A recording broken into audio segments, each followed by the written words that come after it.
So now we've focused on the not flinching, not looking away, which is again it's a fair reaction for if Scott threw a massive hook and I go, no, like that. That's a fair reaction. It's not a good reaction, but it's a fair one, it's an understandable one. So that's why a lot of what we've got to do is we're trying to retrain our minds to do something better. Right? So what we're going to do now is we're going to go through some basic defences for punches, but I don't want you to take your eyes off of your partner. So you're going to do everything you just did, but now you can block and strike. Okay? So it takes boxers and kickboxers an entire lifetime to master the art. So we're not going to master it one evening. We're not going to go through everything in one evening. So we'll go through from the guard. I want you to pretend you've got a shield, right? So you wear a shield, you put your arm through it, you hold it on your forearm, right? Whether it's like a Captain American shield or a wooden shield. If you were going to block the head using your shield, how would you hold it? Right? So that's what we're going to practice. I want you to treat this figuratively and literally what it is. Right? It's a shield. So if you was to throw a hook, create a shield. Right?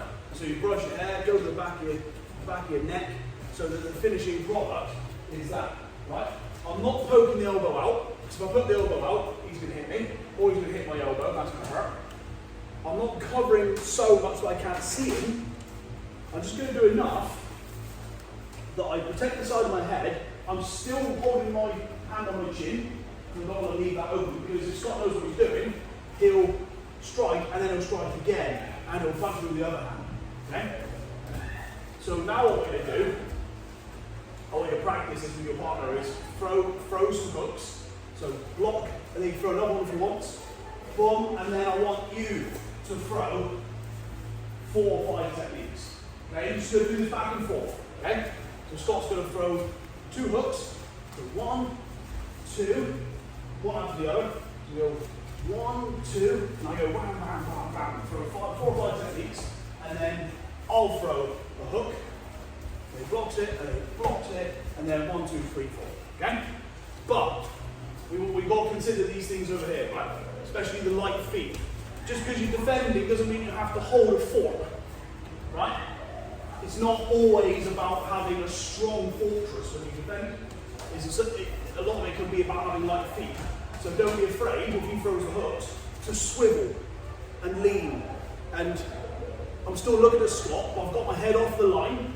If you watch boxers, kickboxers are moving their heads all the time. I'm constantly giving Scott something to focus. Like if I keep it in one place, well, he's going to target lock, isn't he? If I keep moving it, keep moving myself, going up and down, switching stance, I'm constantly keeping Scott's brain occupied, right? So that includes my feet, right? So if he throws a hook, you can swivel, right? You can swivel, and if he goes to the other hook, swivel. And take my head off the centre line. And now I'm going to start throwing some cool combos, okay? And then constantly alternate. So we'll do the same thing low. So protecting the rib, protecting the liver in some cases. So, same thing. So, I have to assume that Scott knows what he's doing.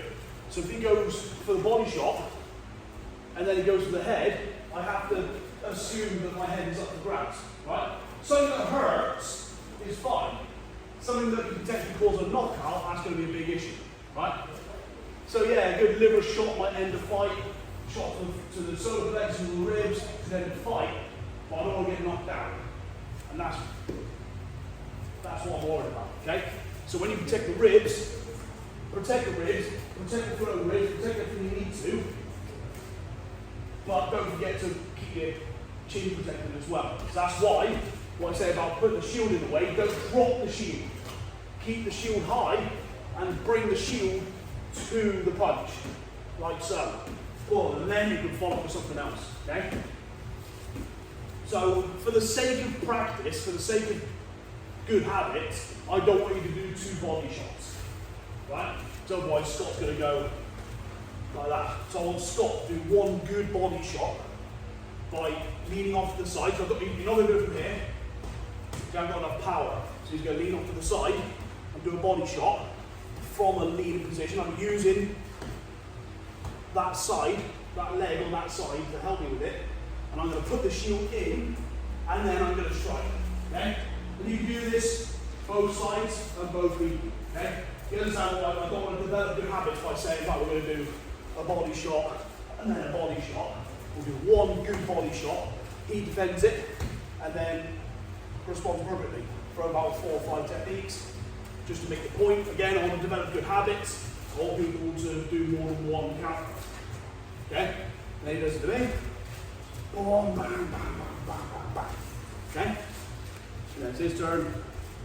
So he throws a, no, mind you. So I throw a good body shot, so I'll go this way. Boom, boom, bang, bang, bang. If you're high grade, you can pressure test it a little bit if you want. So I can do a little bit of that. I know he's going to block it, just to prove that it worked. Okay? But I don't do this. Okay? Put the body into it. He defends it quite appropriately, and then defends as you should. Bang, bang, bang, bang, bang, bang. Good. Okay?